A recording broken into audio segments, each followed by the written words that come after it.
Nous sommes toujours dans le hall 10B du parc des expositions de Rennes pour cette deuxième journée de 360 possibles. Cette fois en compagnie d'un des organisateurs, c'est Ronan Delay. Bonjour Ronan. Hello.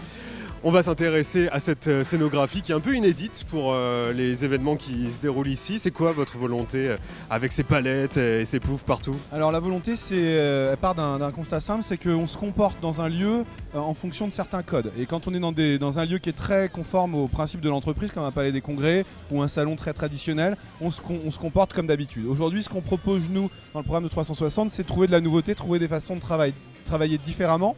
Et pour ça, on essaye de décadrer les gens, de leur proposer un espace qui soit à la fois favorable à la création de liens, qui soit déconcertant, qui soit chaleureux. Voilà, c'est ce qu'on propose ici. Et alors comment ça a été créé?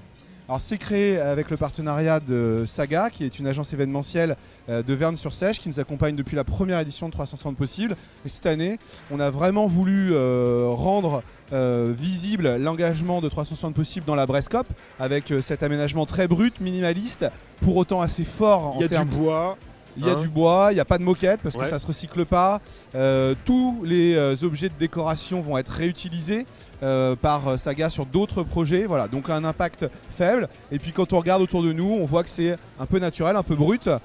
Et pourtant, c'est fort. Ça dégage vraiment cet objectif de connexion, de changement, faire un pas de côté, prendre les choses sous un angle différent. Oui, on n'est pas dans un salon traditionnel avec les tables, les prospectus qui sont disposés pour les participants. Non, parce qu'il n'y a pas de démarche commerciale ici. Les intervenants qui viennent, ils viennent bénévolement pour faire part aux participants de leurs expériences.